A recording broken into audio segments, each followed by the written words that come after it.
तो hey guys, आप सभी को करवा चौथ की बहुत बहुत शुभकामनाएं। और दोस्तों मैं पूजा शुरू कर दी हूँ क्योंकि मैंने पूरा तैयारी कर रखा है। तो देखिए पूजा में क्या करें। उससे पहले तो आपको एक चौकी बिछा देना है, फिर उस पर पीले कलर का कपड़े वगैरह बिछा देना है। देन आप अगर कलश रखना चाहते हैं तो कलश रख सकते हैं। आम को पोलो रखेंगे, उसके ऊपर कटोरी में चावल रख करके दिया जला देंगे। मेरे पास दिए था लेकिन मैं थोड़ा सा बाबू की वजह से कंफ्यूज हो गई थी, तो मैं दिया लग रहा था कि कम पड़ेगा, तो इसलिए मैंने क्या किया कि आटे का दीपक बना दिया। और फिर दोस्तों जितने भी आप सामान खरीदे उसको गंगा जल से शुद्ध जरूर कर लें, ठीक है दोस्तों। और फोटो को स्थापित करने से पहले या मूर्ति को स्थापित करने से पहले आप कोई भी अनाज फोटो के नीचे ज़रूर बिछाएं। तो मैंने गेहूँ को बिछाया। गेहूँ दोस्तों बहुत ज़्यादा ज़रूरी होता है करवा चौथ के लिए, ठीक है ना दोस्तों। आप चावल भी ले सकते हैं, कोई भी अनाज जो भी आपको मिले वो ले सकते हैं, पर मैंने गेहूँ रखा है, ठीक है दोस्तों। और देखिए पूजा की सामग्री में मैंने एक साड़ी लिया था जो सास को दिया जाता है, और इसमें सारे श्रृंगार का सामान रखा हुआ आप देख सकते हैं, ठीक है दोस्तों।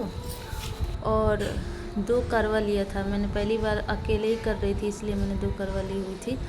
दोनों करवा, एक करवा में मैंने तो जल भरा था जिससे अर्घ देना था जो हमारे लिए था, और दूसरा करवा में फल और अनाज से उसको भरे हुए थे क्योंकि वो करवा माता के लिए था दोस्तों। उसके बाद एक थाली में मैंने गणेश जी को मान करके और वहाँ भी गेहूँ बिछा करके उनकी पूजा करती दीपक। हालांकि मेरे पास गणेश जी की मूर्ति थी लेकिन अटैच थी, तो मैं उनको वहाँ से उठाई नहीं हूँ, ठीक है दोस्तों।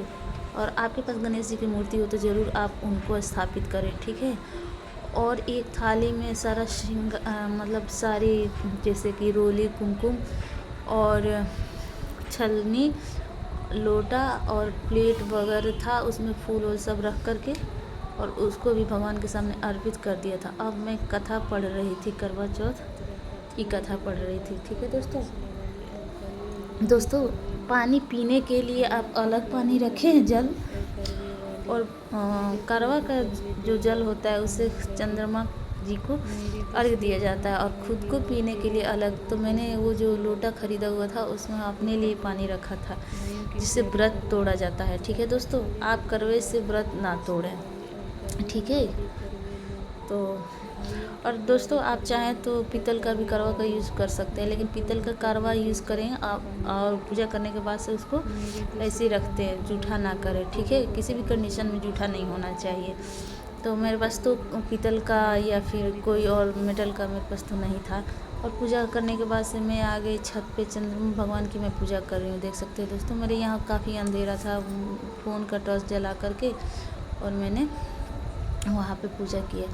और वो आंचल में मैं फल जो मेरे हस्बैंड जी दिए थे मुझे पूजा के बाद, दोस्तों देखिए चंद्रमा भगवान की पूजा करने के बाद पति जी की पूजा कर, तो मैंने चंद्रमा की पूजा कर ली थी जिसका क्लिप मेरे पास नहीं था क्योंकि